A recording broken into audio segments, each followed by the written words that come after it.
Have you ever heard of Setealem? It is an urban legend that originated in Brazil. A story whispered in online forums and late-night conversations. According to the legend, there exists a place called Setealem, a parallel dimension that looks like a decayed version of our world. People claim you can accidentally travel there by taking the wrong bus, entering the wrong building, or making a wrong turn in an unfamiliar city. Once there, escape is nearly impossible. The streets are empty and hostile. The few inhabitants have cold, dead eyes, and something watches from the shadows, making sure no one leaves. Most dismiss it as fiction, a creepy story to scare travelers. But what if it is real? What if people have actually been to this place and returned? Today, we will explore a supposed real account from someone who claims to have experienced Setealem firsthand. His name is Daniel Carter, and this is his story. My name is Daniel Carter, and I need to tell someone what happened to me in October 2019. Maybe writing this down will help me sleep again. Maybe someone out there has experienced the same thing and can tell me I am not losing my mind. I was a graduate student at Boston University, studying architecture. Life was normal. Boring, even. I had a routine. Every Tuesday and Thursday, I took the same bus from campus to my apartment in Alston. Route 66 simple. I could do it with my eyes closed. October 10th started like any other Thursday. I finished my evening class around 8:30. It was raining hard, one of those cold New England rains that cuts right through your jacket. I was exhausted from pulling an all-nighter for a project presentation. My phone was dead. I just wanted to get home, eat something, and pass out. I stood at the bus stop on Commonwealth Avenue with maybe 6 other people. Everyone was hunched against the rain, hoods up, faces down. Nobody talked. The bus arrived 10 minutes late. I did not even look at the number on the front. It stopped. The doors opened, and we all got on. I paid my fare and walked to the back. The bus was mostly empty, maybe 12 passengers total. I found a seat by the window and sat down. The heater was broken or something because it was freezing inside. I could see my breath. I put my headphones in but remembered my phone was dead, so I just sat there, staring out the window at the rain. We pulled away from the stop. I watched the familiar buildings slide past. The convenience store on the corner, the pizza place I ate at twice a week. Everything normal. I closed my eyes for just a moment. I was so tired. When I opened them, something felt wrong. The buildings outside looked different. Darker, somehow. The streetlights were dimmer, flickering. Some were completely out. I pressed my face closer to the glass. We were still on a city street, but it did not look like Boston anymore. The buildings were the same general shape, but wrong. Windows were broken. Walls were covered in stains and graffiti I could not read. Everything looked abandoned. I looked around the bus. The other passengers sat perfectly still. No one was looking at their phones. No one was talking. They all stared straight ahead with blank expressions. Their faces were pale. Too pale. And their eyes. Something about their eyes was off. The pupils were too large. Too dark. A woman across the aisle slowly turned her head toward me. She stared for a long moment, then leaned over. "Are you going to SevenBeyond?" she asked. Her voice was flat, emotionless. "What?" I said. "I do not understand." "SevenBeyond." She pointed forward. "This bus goes to SevenBeyond. You should not be here." "I do not know what that is." "This is Route 66 to Alston." She shook her head slowly. "No. This is not your bus. You need to get off. Now." Other passengers were turning to look at me now. All of them with those same dead eyes. A man near the front stood up. He was tall, wearing a dirty gray suit. His face was gaunt, almost skeletal. "He does not belong here," the man said loudly. "He is from the other side. He needs to leave." More people stood. They moved toward me down the aisle. Not rushing, just walking slowly, steadily. Their eyes locked on mine. I felt panic rising in my chest. "I am sorry," I said, standing up. "I will get off. I did not mean to take the wrong bus." The driver must have heard because the bus suddenly jerked to a stop. The doors opened with a hiss. The passengers surrounded me now, close enough to touch. They smelled wrong. Like mold, an old decay. "Get off," they said in unison. "Go back where you came from. You are not welcome in SevenBeyond." Primera Ra Ene pushed past them and stumbled down the aisle. My hands shook as I grabbed the pole by the door. I jumped off the bus onto the street. The doors closed immediately behind me. Through the windows, I could see all the passengers staring at me. Then the bus pulled away, turned down a narrow side street, and vanished. I stood alone in the rain, breathing hard. I looked around. This was definitely not Boston. The street I stood on looked like a nightmare version of a city. The buildings were tall, maybe 10 or 15 stories, but they were all wrong. Windows were shattered or covered with wooden boards. Walls were stained with black streaks that looked organic, like mold spreading across skin. The pavement was cracked and uneven, with weeds pushing through. The rain had stopped, but the sky was still dark. I checked my watch. 9:15. But it felt later. Much later. The air was heavy, thick, like breathing through wet cloth, and the silence. Cities are never silent. There should have been traffic, voices, music from somewhere. But there was nothing, just my breathing and my footsteps. I walked down the street, looking for any sign of life, any indication of where I was. The street lights flickered weakly, casting shadows that moved wrong. I passed a storefront with broken glass. Inside I could see overturned shelves and scattered merchandise covered in dust, like it had been abandoned for years. A door opened ahead of me. An old man stepped out. He wore clothes that looked decades out of style. Brown slacks, a button-up shirt, suspenders. His face was deeply lined in his eyes. Those same dark, wrong eyes I had seen on the bus. He stared at me for a long moment and he spoke. "You should not wander after dark. They come out when it gets dark." "Who?" I asked. "Who comes out?" The man tilted his head like he was listening to something I could not hear. "The Watchers. The ones who keep us here. They do not like new arrivals. They especially do not like people who do not belong. I do not understand what is happening. Where am I? How do I get back to Boston?" "Boston," he repeated slowly, like the word was foreign. "You are in SevenBeyond now. There is no Boston here. There is only here." "But how did I get here?" "I just took the wrong bus." The man laughed. A dry, hollow sound. "There is no wrong bus. The bus finds those who are ready, or those who are unlucky. You must have been very unlucky." I felt anger rising. "This is insane. I am calling the police." Except my phone was still dead. I pulled it out anyway, tried to turn it on. Nothing. The man watched me with something like pity. "Technology does not work here. Not the way you remember. Time does not work here either. You will learn. Just tell me how to leave. Please." The man stepped closer. His breath smelled like copper. "There is only one way out. Find the terminal, the old subway station on the east side. They say buses leave from there sometimes. Buses back to the other side.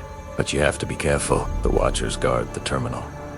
And if they catch you trying to leave..." He did not finish the sentence. He did not have to. "Which way is east?"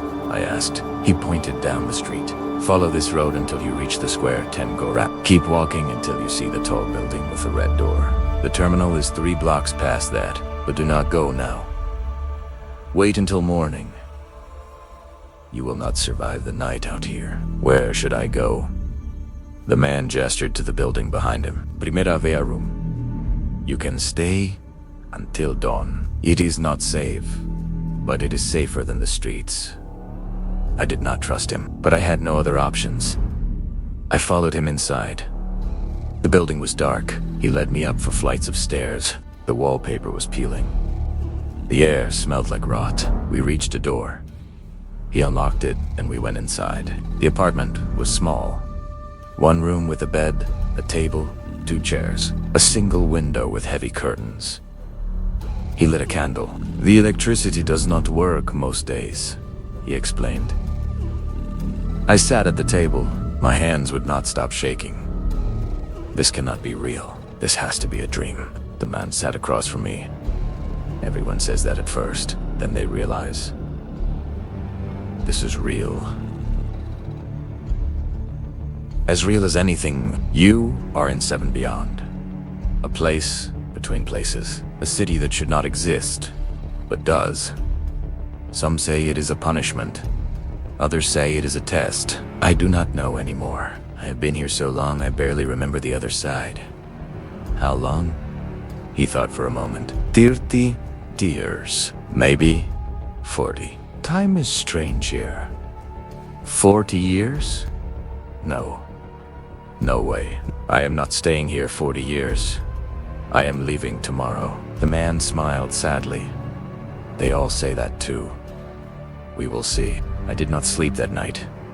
How could I? I sat on the thin mattress the old man offered, staring at the cracked ceiling while strange sounds echoed outside. Distant footsteps. Scraping. Once, a scream that cut off too quickly. Harold, the old man, sat by the window, peeking through the curtains as if expecting something. What are you looking for? I finally asked around 3 in the morning. Making sure they are not coming, he said. The Watchers, he nodded. They patrol at night, looking for anyone breaking the rules. What rules? Stay inside after dark. Do not try to leave SevenBeyond.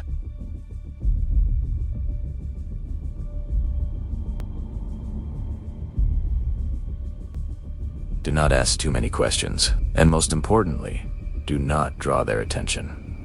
Once they notice you, you're marked. They watch everything. Some say they can get inside your head. What do they look like? Like people. But wrong. Too tall. Limbs bending the wrong way. Faces like masks made of skin. A chill ran through me. This is insane. Yes, Harold said, but it's your reality now. When the first pale light crept through the window, Harold stood. If you want to reach the terminal, go now. Daylight is safer. Not safe, but safer. He walked me to the door. Why are you helping me? I asked. Because someone once helped me. Didn't save me, but I remember what it felt like. Outside, the morning made the decay more visible. Buildings leaned at impossible angles. Streets cracked like dried bone. People emerged from houses, moving silently, hollow-eyed, drifting like ghosts. I followed Harold's directions toward the square. A dried fountain sat in the center, surrounded by abandoned shops. Ahead, a building with a red door stood out sharply against the gray world. I passed it quickly and continued 3 more blocks. Then I turned a corner and froze. A watcher stood at the end of the street, tall at least 7 feet, wearing a black suit stretched over impossible proportions. Its head tilted at an angle no human neck could survive. I pressed myself to a wall, hoping it hadn't seen me. For a moment, it didn't move. Then my foot knocked a loose piece of concrete. The clatter echoed like a gunshot. The watcher's head snapped toward me. It moved fast, half gliding, half crawling. I ran. Its clicking joints followed me. Louder, closer. I turned into an alley, breath ragged, legs burning. Then a hand grabbed my jacket. I screamed until I saw it was a woman, normal looking except for her wild eyes. She yanked me through a doorway and shut it behind us. Darkness swallowed the room. We waited, barely breathing, while the clicking passed by outside. 5 minutes. 10. Finally, she whispered. You're new, I can tell. What were you doing near the Watchers? Trying to reach the terminal. I want to leave. She shook her head. The terminal is a trap. They make you think it's the way out, but no one who goes there comes back. Then, how do I leave? The woman studied me, as if measuring something inside me. There might be another way, but it's dangerous. More dangerous than the Watchers. She leaned closer. Are you willing to risk everything? I didn't hesitate. Yes. The woman led me through a series of back rooms and corridors. She moved quickly, confidently, like she had done this 1,000 times. We emerged into a basement. Water dripped from pipes overhead. The walls were covered in strange symbols, drawn in what looked like charcoal or dried blood. "My name is Rebecca," she said, finally speaking at normal volume. "I've been in SevenBeyond for 8 years. I have seen people try everything to escape. Most fail. But there's one method that works. Sometimes." "What method?" She pointed to the symbols on the wall. "These are markers. A map of sorts. SevenBeyond is not just one place. It is layers, levels stacked on top of each other. Most people stay on the surface, where the Watchers patrol. But below there are deeper levels, stranger ones. And at the very bottom, there is a boundary. A thin place where SevenBeyond touches the real world again. How do I get there?" "Through the tunnels." Rebecca walked to a metal grate in the floor and pulled it open, revealing a dark shaft. "These old maintenance tunnels run under the entire city. Follow them far enough, and you reach the boundary. But you need to understand. The deeper you go, the less sense things make. Reality breaks apart. You will see and hear things. The tunnels play with your mind. Better than staying here forever. Maybe." She handed me a heavy, old flashlight. "This works down there. Do not ask me why. Most technology fails, but flashlights work. Keep moving. Do not stop. Do not listen to voices calling your name, and never look into the side passages. Only forward. How will I know when I reach the boundary?" "You will know." I tested the flashlight. The beam was steady. "What about you? Why do not you leave?" Rebecca smiled sadly. "I tried once. Got halfway before turning back. I heard my daughter calling. She died before I came here. 6 years old. Cancer. I followed the voice. It led me in circles for hours. When I finally got out, something had changed. I cannot leave anymore. The city will not let me. But you still can. You are new. Not bound yet. I do not know what to say. Thank you. Do not thank me yet. But if you make it back to Boston, go to Jamaica Plain.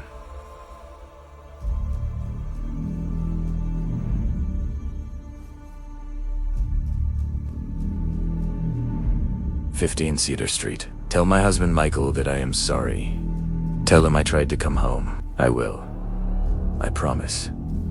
I climbed down into the shaft. The metal rungs were slick. At the bottom, a narrow tunnel stretched both ways. I clicked on the flashlight and chose a direction. The tunnel was cramped, lined with pipes and old brick. My footsteps echoed. After 10 minutes, I passed the first side passage. I kept my eyes forward, but whispering drifted out. I walked faster, more pasakit, more sounds, laughter, crying, distorted music. I focused on the beam ahead. Time blurred. The tunnel sloped downward. The air grew cold. Then I heard it. My name. Daniel. My mother's voice. She had died 2 years ago, but this was her. Clear. Calling from a passage ahead. "Daniel. Honey. I am here." I froze. Tears blurred my vision. "Mom," I whispered. "Daniel, please, just for a minute." My foot shifted toward the sound, but I remembered Rebecca's daughter. This was not real. I forced myself forward. The voice turned furious. "Daniel, get back here." Screaming now. I ran. I ran until the voice vanished, and only my breath filled the silence. The tunnel opened into a large chamber, and there, on the far side, I saw it. A doorway. Not a door exactly. More like a tear in reality. Through it, I could see lights. Street lights. Car headlights. The real world. The boundary. I had found it. I stood at the edge of the chamber, staring at the tear in reality. It shimmered like heat waves on asphalt. Through it, I could see a city street. Rain falling. Cars passing. Normal life.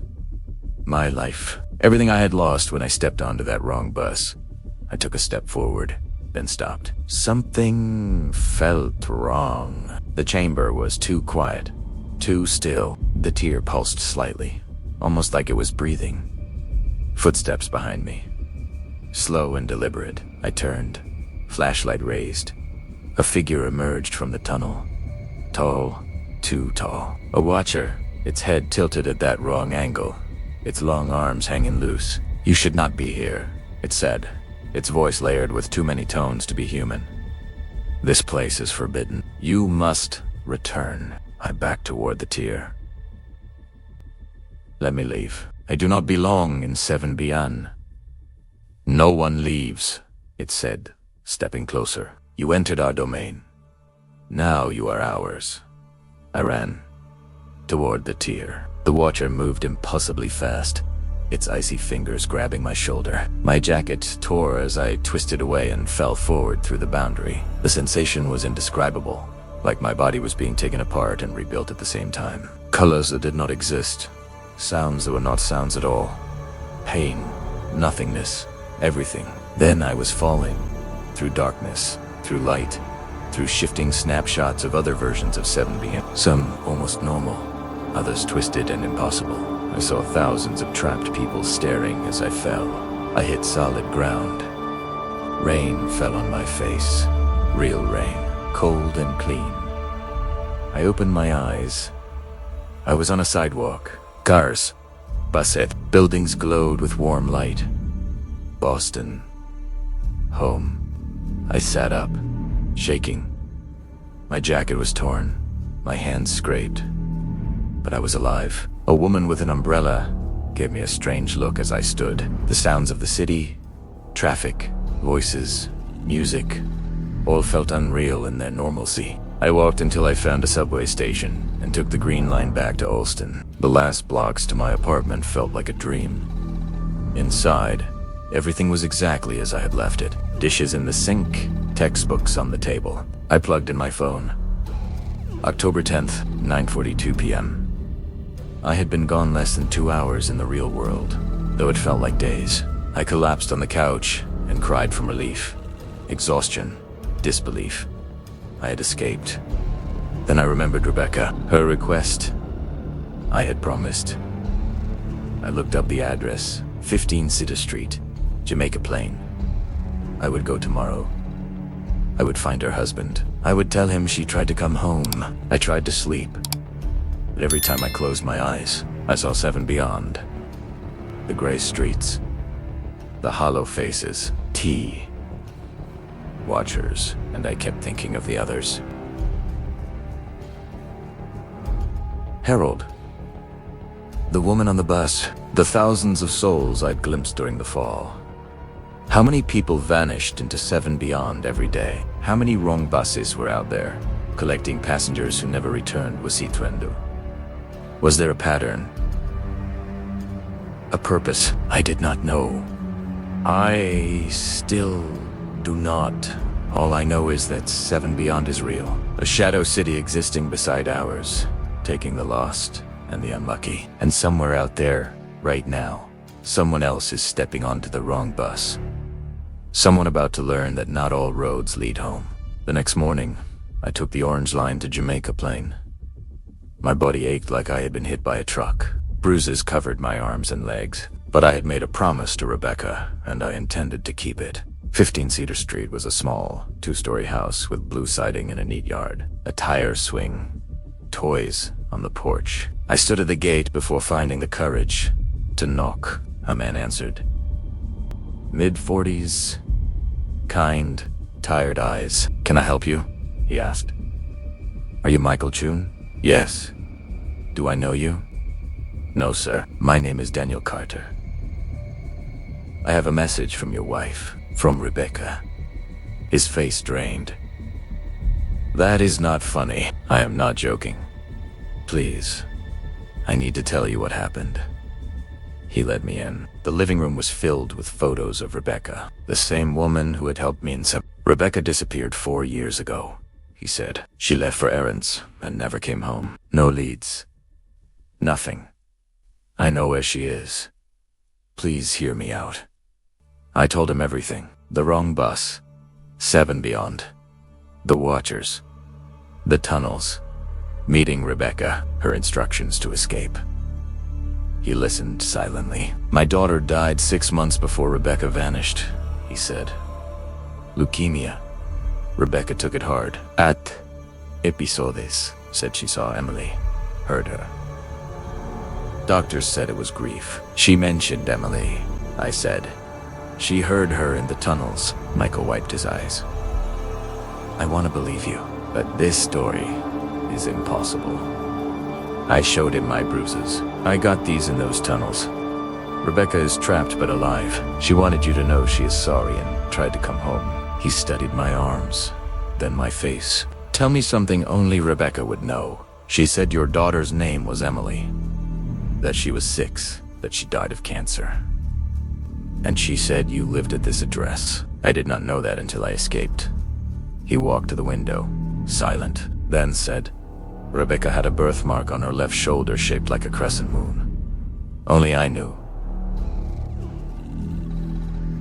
Did you see it? She wore long sleeves. I said, Primera, teeth. Not. Then how do I know you are telling the truth? Because I have no reason to lie. Sel bet me she gave me a way out. I owed her this. She still loves you. Even from that place. Michael turned to me with tears. If she is there any way to bring her back? You do not know. I barely made it out. She said the city would not let her leave, but maybe someone prepared could find a way. You are not suggesting I tried to find SevenBeyond. I'm only saying if there is a way in, there might be a way out, but I would not recommend it. That place changes you. Even now I feel part of me is still there. He wrote down my number and asked me to call if I remembered anything. As I left, he said, Daniel, thank you. Even if I never see her again, at least I know she did not choose to leave. That means something. I walked back to the subway and took the orange line to campus. In the tunnels, I felt a chill. These were normal, safe, but I wondered if SevenBeyond had tunnels connected to them. If the boundary was thinner than I thought. I looked at the passengers, lost in their own worlds. Any of them could step onto the wrong bus tomorrow and vanish into that shadow city. Since that night, I have been careful. I check bus numbers. I avoid traveling tired, primera está y alert. Because now I know there are places between places, where the lost and forgotten are kept. And once you know that, you can never feel completely safe again. Sometimes late at night, I hear a bus engine in the distance, and wonder if it is coming for me, or for someone else about to learn that not all roads lead home. I still live in Boston and still take buses sometimes, but I carry the flashlight Rebecca gave me. Just in case. SevenBeyond taught me the world is stranger than we think, and sometimes the only thing between you and the impossible is pure dumb luck. So be careful which best you take. Pay attention, stay alert, because somewhere out there, a wrong turn is waiting, and once you step through that door, there is no guarantee you will ever find your way back.